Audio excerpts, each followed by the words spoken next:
Well, hello again. This is Chad Everett Broshears, the host of Growing Up in the Wilds of Suburbia. I'm going to make a quick video this time. It'll probably take 5 minutes or less.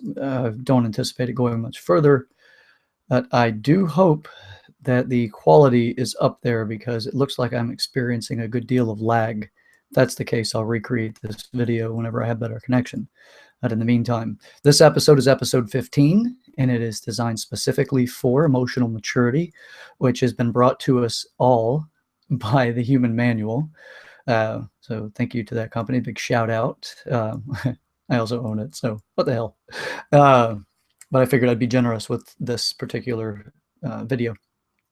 So to minimize pixelation transfer, blah, blah, blah, I'm going to try to sit still.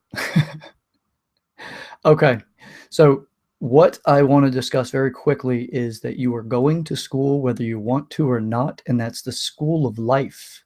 Now, for every relationship or every experience you have where somebody develops baggage in you from what's called emotional baggage, you've been schooled there. Now, how proficient you are at that school, some people are walking around with PhDs in emotional baggage and expect other people to be better people in relationships regardless of their own actions.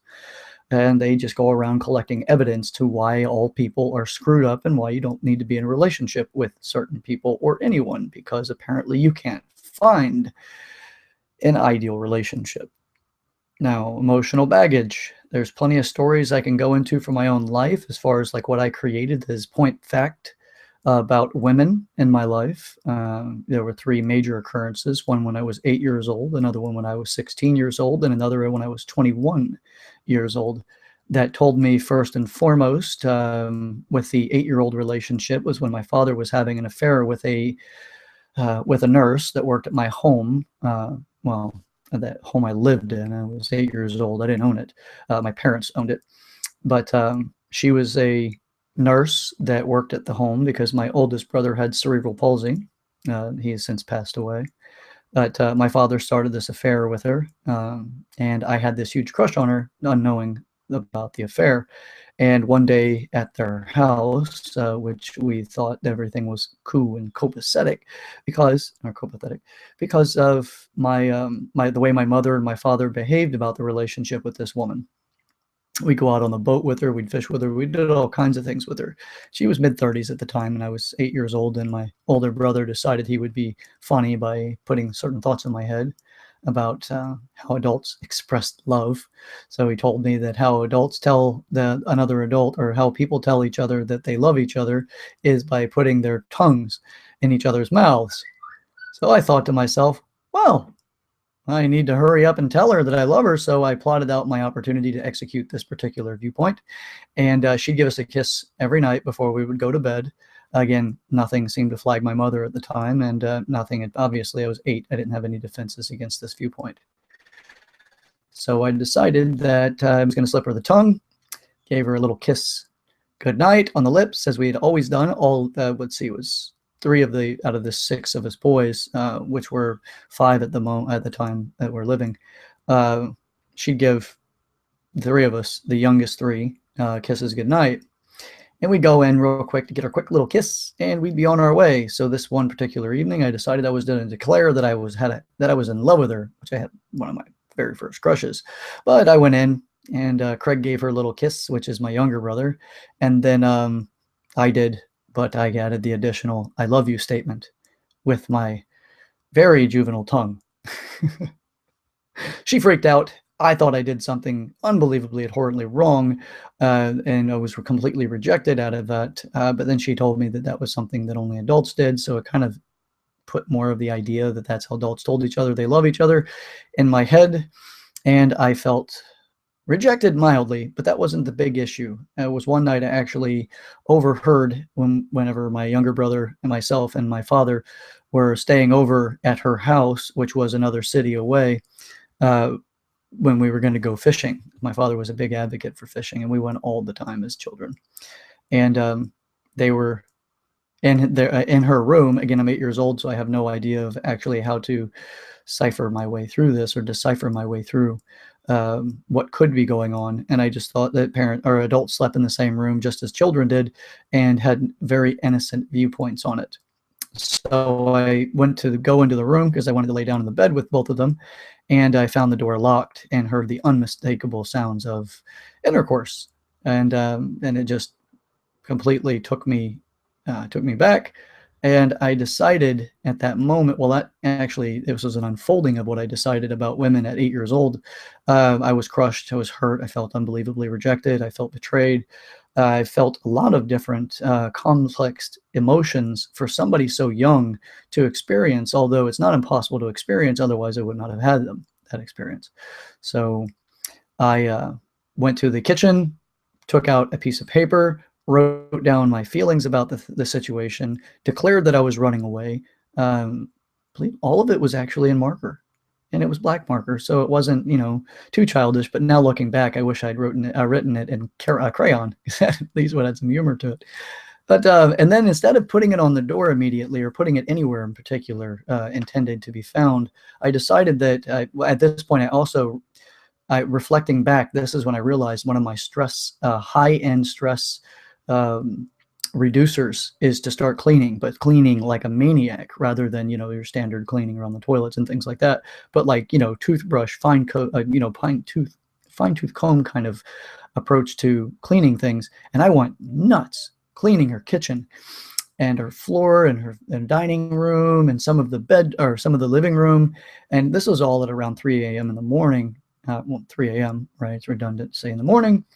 And then finally I said to myself, and at 8 years old, I recall very clearly, I said, why the fuck am I doing this? Yes, I had older brothers. I was not a stranger to cursing, at least openly I was within my brothers, the circles of the neighborhood kids and things. It was not the biggest shock to hear any of us using curse words. I actually enjoyed doing it. Now kids use it as a fluency, and we were just secretly using it.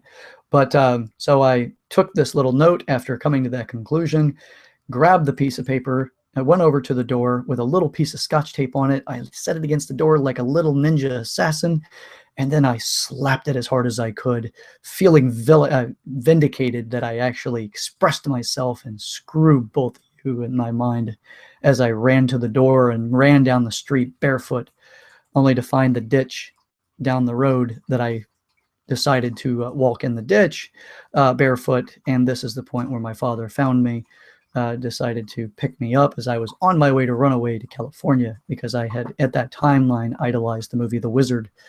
For those of you that were 80s kids, you may be familiar with that. But regardless, and I digress, my father got me into this truck eventually after pleading with me, telling me that I was going to get gangrene of the feet because I would step on sand spurs and get infections and lose my feet and all the rest of this. And finally, my father managed to guilt me into the vehicle, which he was a very manipulative person and very, very effective at guilting people.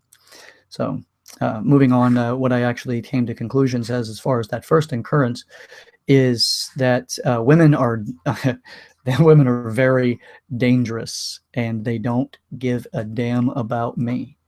That was the first occurrence. The second occurrence was a young woman that I was dating, or a young girl I was dating in high school, and she was set straightforward to be my high school sweetheart. And so I was head over heels over this young girl, and she seemed to be head over heels over me. And, in high school, 3 months seems like an eternity in a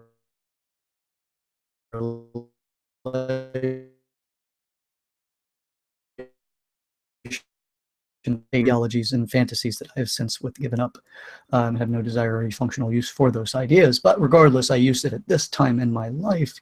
So I thought that she was the one, and I ended up, taking her virginity and all of this, and I felt really honored to that, and that it really kind of solidified the value of our relationship, and that we were going to move forward in our lives and be partners for life. Most of this was fabricated in my own mind, but she certainly did not try to restrict me from structuring and strategizing those thoughts, because I shared them. I didn't keep them secret. And she played along.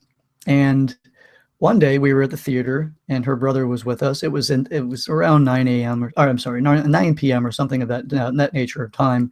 It was dark out, or getting dark, and we were sitting on the floor, or on the ground, and in the parking lot. We were sitting on the asphalt with our legs interlocked and sitting, basically cross-legged, interlocked that way, facing each other. And she said, Chad, I have something to tell you. And I thought this was the moment she was going to profess her love to me. And I thought to myself, oh, well, I do have something to tell you too, my sweetheart. Thinking to myself, I'm going to profess my love. I'm going to tell her I love you.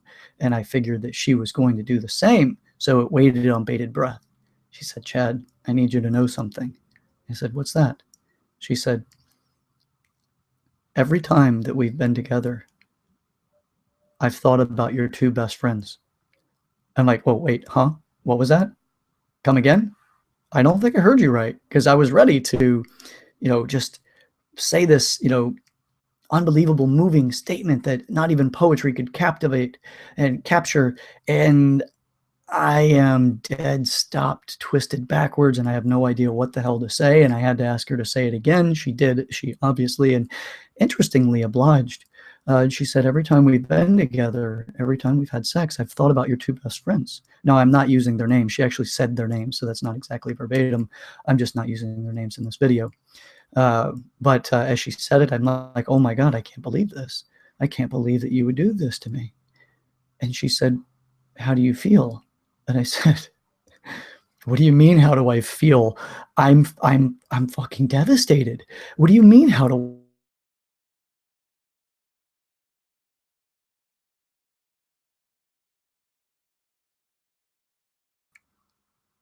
no, really, how do you feel about this? And I said, I don't know what you are asking me. I'm crushed. My heart is broken. I can't believe that this is what you, that this is true. And why would you do this to me? And she just said nothing. She laid vacant in statements and just observed me. And by this time, everything that could possibly leak in my face was leaking. My eyes, my nose, my mouth. I mean, I'm just a mess. That full-fledged I am destroyed crying kind of mess. And I realized that she was watching me. And I didn't want to push so hard that I would hurt her, because I still loved her at this point in my mind, but I was just devastated, and I didn't want to cause her harm. I just needed to get away to process the situation. And her brother comes walking over, hearing me, just like, I mean, I'm uncontrollably crying at this point. And as he's walking over, she's trying to grab my chin and pull my face back up so she can see me crying. And he said, what are you doing? She goes, I want to watch you cry. And I said, oh my God, why do you want to watch me cry?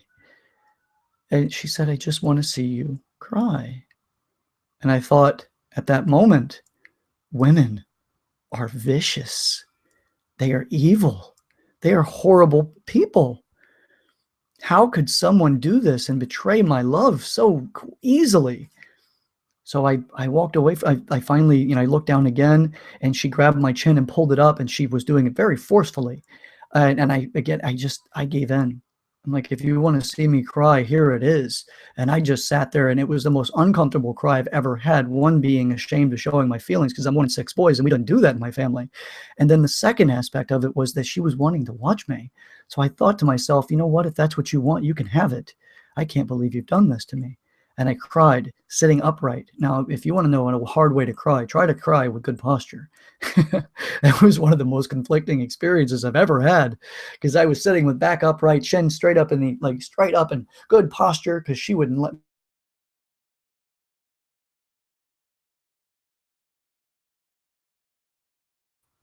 And I just let it out, reinforcing. I am pausing when I see that the volume is frozen, so that you all know that I'm trying not to be missed by anything that I'm saying. And I was I let it go, but I let the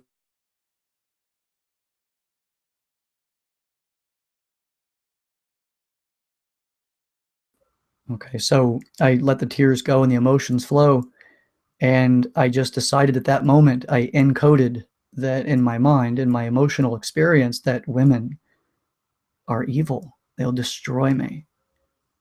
Already reinforced by when I was 8 years old, or the reinforcing idea came in when I was 8 years old, and the experience I had that women didn't care about me and that I meant nothing.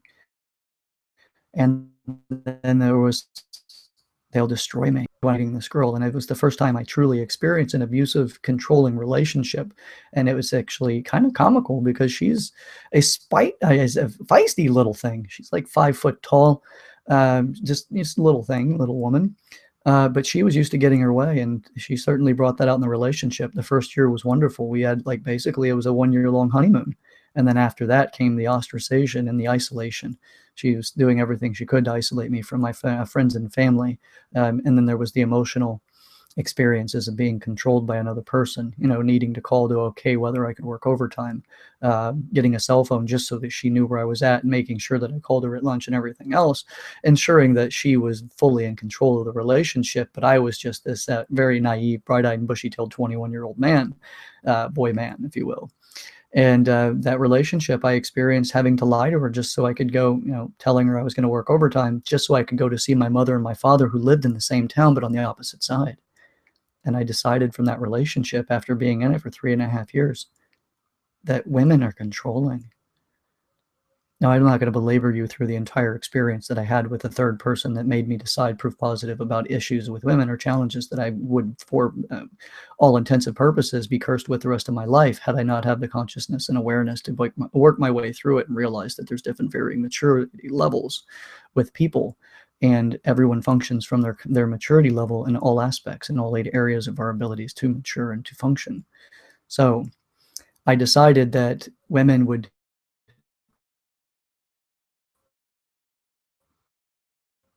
they didn't care that women were evil. They didn't care a damn thing, and they would destroy me if they could, and they would control me. Now, if I carried that into every relationship, I went to school, and I went to a very interesting Ivy League school called Heartache. And if you haven't been there, in which I'm sure that most of you have a alumni sticker on everything that you own to prove that you've been through the Heartache School of the life, the Heartache School of Life. That's an Ivy League one, by the way. Only certain people get in, but apparently most people do. They just don't like to tell everyone, but they like to behave like they have. Now, with all of this, I'm going to close this conversation up very quickly, but after giving you those living examples of what I've experienced, the simplicity of it is that we do have a habit of torturing and tormenting other people we get into a relationship with simply by the idea that they owe us something, and we're proving it by our baggage that we drag through. And every time we see something even close to similar to an action, even if it weren't the vicious actions of a past partnership or relationship, we like to point at it and go, it's coming. I predicted this.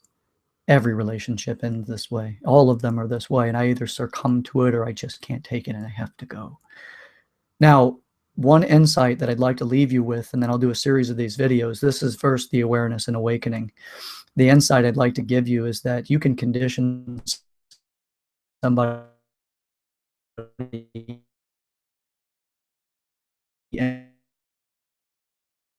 and to the person that you don't want them to be with. You don't want something that's, as far as creating the person in a relationship you don't want them to be, but you keep accusing them of being that and they become it eventually. That is a condition that human beings are capable and susceptible of being.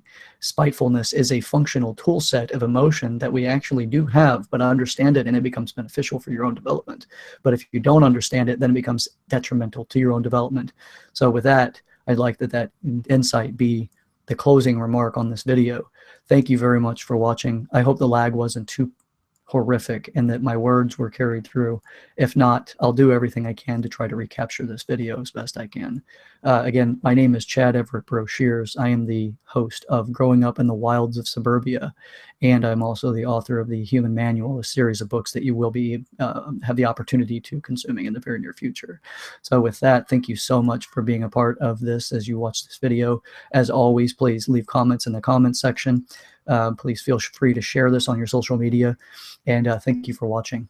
Enjoy.